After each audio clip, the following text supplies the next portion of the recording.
May 18, 2022. You're watching the Running Report show on Fan Hub TF. We're your favorite two black runners. I'm Joshua Potts. He's Aaron Potts, and we're here. To give you running news presented for and by the culture. Another Running Report show. And honestly, bro, there's so much to talk about from this past weekend. Like, there's so many things we can hit this week in track and field and just running in general. But we're only going to keep it to 4 laps, 4 topics, and 4 questions to go. And we might as well just jump right into it, Aaron.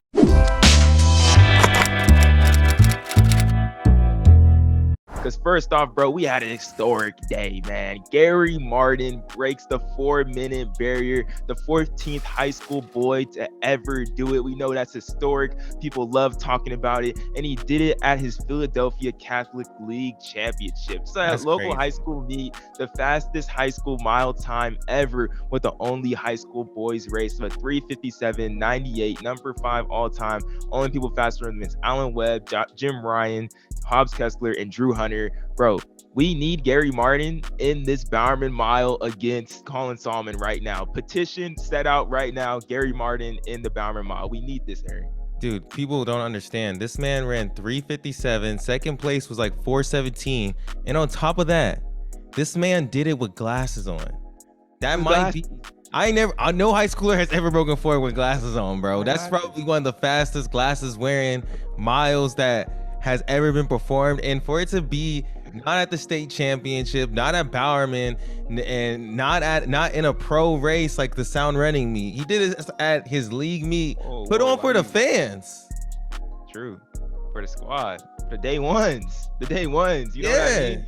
For the day ones. But definitely super duper impressive in his glasses, my glasses, and everything. That's crazy. Shout out Gary Martin. Hey, shout out to that dude, 4:17 in second place too, though. That's shout fast. out. Hey man, shout out to him. Gary, you making me proud to wear glasses, bro. I had to put these on today after I seen that. Hey, let's get Gary in the Bowerman Mile. He's definitely on the way up, a high school phenom in the making. But we've seen another high school phenom finally come. Like, she's here, Aaron, with 3 laps to go. Katelyn Tuohy is number 18 in the world in the 1500. She ran 4:06 at this past weekend at the ACC conference meet, and she's now the leader in the 1500. She's also been the leader in the 5K as well. She lost the 5K at the ACC championship to her teammate. I don't think it wasn't that she ran like 15:50, but you know, it is what it is. I think she's still gonna be ready for the NCAA meet. But Aaron, I just gotta say, bro, like, Tuohy is back to snatching headlines, bro. Like, she is back and ready to go. She still has big challenges from Abby Nichols, Mercy Chelangat, and Taylor Rowe, who are all running like 15:17, 15:18 in the 5K. We're gonna be there next to her. And then she has like Visa and Garrett Gregory in the SEC, who are all running under 4:10 in the 15 as well. And then Courtney Wayman to see what she does at NCAA. So there's definitely challenge that Katelyn Tuohy is gonna have at the NCAA championship meet. But bro, it's just like, it's great to see that this girl who was so dominant in high school is finally snatching back those headlines in the college ranks. It's just like, I feel like she's gonna have a great career leading up to this. I'm just hyped. I'm a Katelyn Tuohy fan. I'm a Katelyn Tuohy fan too, and it's always good to see like these high schoolers continue to excel after they did so well in college, because we've seen people burn out. So big shout out to NC State in the program that they're doing there. I believe, what is her coach? Is it Lori? Coach Lori. Shout out to her though. If you're a young phenom, you know, and it's not just Katelyn, it's the whole entire team. Like you said, she lost to her teammate in the 5K. They won NCAAs in cross country, and they have a lot of young talent on that team. So really shout out to that entire program for what they're doing. And like, I don't think people are hyped enough about Katelyn Tuohy. We hear about Nico Young, or not great things that he's doing, and I'm super hyped for him being a high school phenom as well. But like, I don't feel like Katelyn Tuohy is getting that same hype that she was getting in high school, because bro, like you said, she really has arrived. She's number 1 or number 2 in her prospective events. And what is she, a sophomore now? Like, yeah, second year. Well, I think she may be categorized as a freshman, but like, it's her second year running. Like, she's really arrived, and like, people should be scared. People should be scared that like, oh, she's really doing the thing. And I wouldn't be surprised next couple of years, like, she's gonna be at USA's hopefully coming up, and then just going on from there and having that spring roll and just everything that's coming to be. Like, it's super exciting to be. Yeah, I'm Katelyn Tuohy fan for sure, bro. Like, hey, shout out Katelyn Tuohy, great job. I've been wanting to talk about that for weeks, but we haven't been able to fit it in. So I'm glad we're able to talk about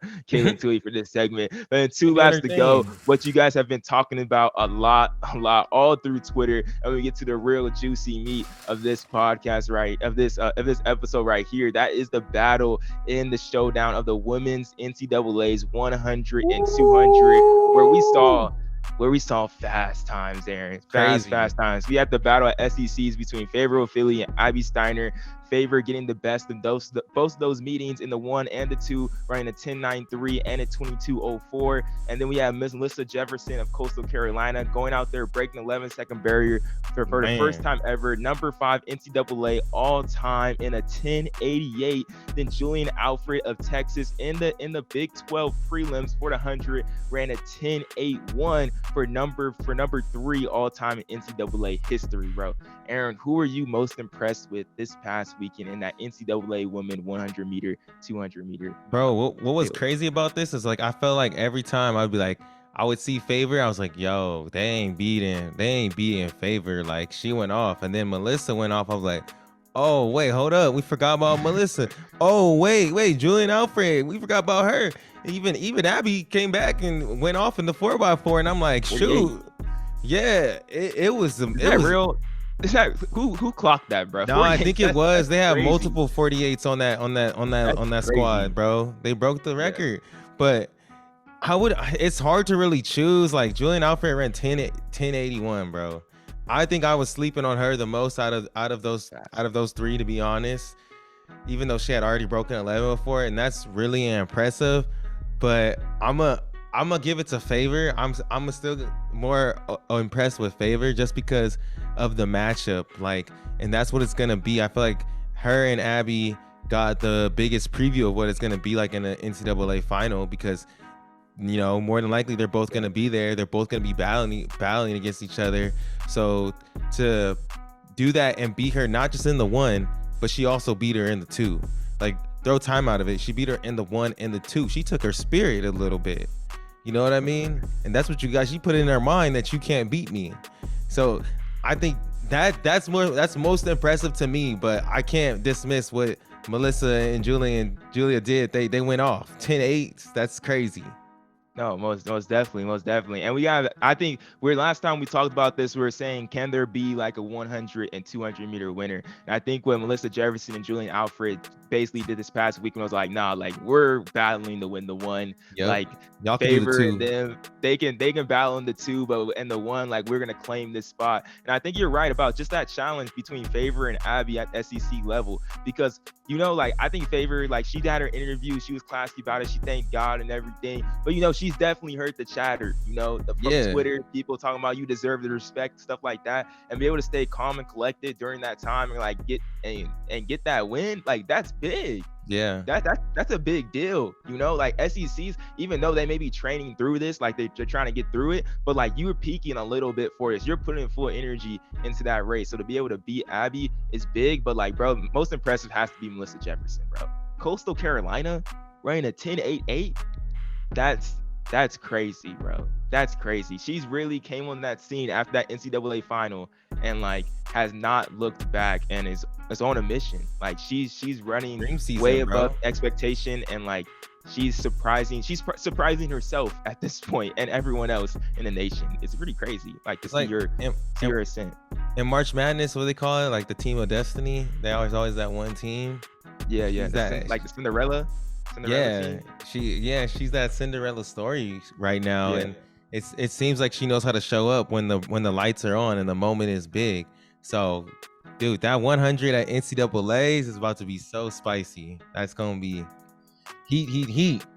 Yeah, it's gonna be crazy. But also, I think we can't forget about Anivia Battle of Ohio State, the girl that went to the Olympics last year in the 200, that broke 22 seconds, 21.9 at the Olympic trials. She ran like 22.2 or 22.3 at winning her meet in the 200. So that's just something that we have to talk about, because like, she's gonna be there at NCAA finals. Like, she hasn't won under 22 this season, but last year she peaked at Olympic trials and was able to run fast. So she's probably going to be ready in top shape. So she's going to be there for that 200. She's going to be there, Aaron. So you really, really never know. And what we're really excited and really to find out is coming this weekend as well. We have some really exciting races this Thursday. We have the USATF Distance Classic in Mount Sac, and then we have the Trials of Miles New York City qualifier at Icon Stadium. That are going to be super, super exciting. But the main thing that has to have us hyped most definitely is going to be the high schoolers racing in these pro meets. Cade Flat with his national record attempt in the 800. He's the third fastest ever in the event right now for high schooler, 147.04, trying to break Michael Granville's record of 146.45 set back in 1996 in that pro field. But Aaron, like the 800, Cade Flat's not the only one. We got Colin Solomon. He's running at the USATF Distance Classic in the 800. The guy that just ran 3:39 2 weeks ago at the Sound Running meet, was number 5 all time for high schoolers. He has a PR 148.8. And also this past weekend, Will Sumner, this dude ran 148.1. He ran 148.1 indoors. And at the Georgia State meet, he just ran a 45.7. So my question is just like, bro, is the high school 800 national record getting broken this year? Because like these 3 dudes, it seems like they're gunning for it. It's going down. And it's going down this weekend. Hold on.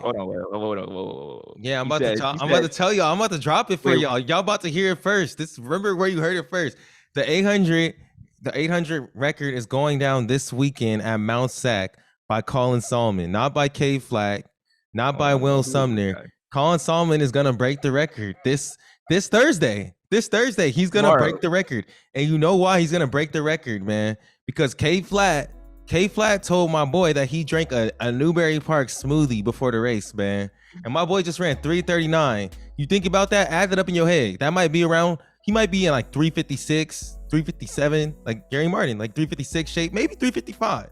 You know what I'm saying? So to think that you don't think he could run under 146.4, he could run 146 low. And I'm telling you, he doing this one for the homies, bro. I know it's a too much. He doing it for the homies, bro. Like he wants to hurt this man's feelings. That's what I'm saying. That's what I think. I think it's really interesting too, because the 3 people I mentioned that I feel like could potentially break this record, then definitely can be in the running and run fast times 800 this year. Like Cade Flat, I've really looked at him like he's like an 800 guy, like an 800 specialist. Colin Solomon, low-key can run the 5 to the 8. And then Will Sumner, he's a 4-8 guy, like to the T. 45.7 is fast. So like we're seeing some of the purest 800 runners, like high school 800 runners, like the best in like those 3 different categories of attacking the 800. So it's just gonna be really interesting to see, is the record going down? Bro, I'm still in the fact of like this record has been around for over 25 years. Like I just don't like I have to see it to believe it. I see it more likely for Cade Flat than Colin Solomon, just because like I said, he's like that 5,008 guy. But we'll see. I can see it going down, bro, multiple times. That's what I'm gonna say too. By like different people. Broken Thursday and then broken again Friday. That's possible. That's highly possible. Like y'all better tap in, because that is what Colin Solomon is not going to race Mount Sac to not break the record. Cade Flat's not going to run this race to not break the record. No matter what the record is, if it's 145 on Thursday, he going for that. Both these 3 dudes you talking about are dogs. They are dogs. So like, yeah, I think I could see it. I think they got what it takes, bro. And I'm not trying to say the record, I'm not trying to be like Obi and say the record is soft, but it's only 146 mid. It's not like 146 low. So I definitely can see someone running like 146.3, 146.4, like runner, because it's 146.45. Like I definitely think all 3 of those guys are in that shape or better. Yeah, we're gonna have to talk. We're gonna have to get the Michael Granville, bro. We're gonna have to get him on the show. We're gonna have to get him on something, because we gotta talk. His record may go down. I don't know. I'm not saying that, but hey, it may go down. Hey, come back next week and we may have Michael Granville on the show talking about 800-meter high school national record. Or if you just want to come back, check us out, FanHub TF, and just see everything we're doing. Hey, that's cool too. So we'll see you next week on the Running Report Show. Thank you guys for joining us. Please watch on Fan TF and everything that I got going on over there, bro. Hey, we'll see y'all next week. Let's get it. Yes, sir.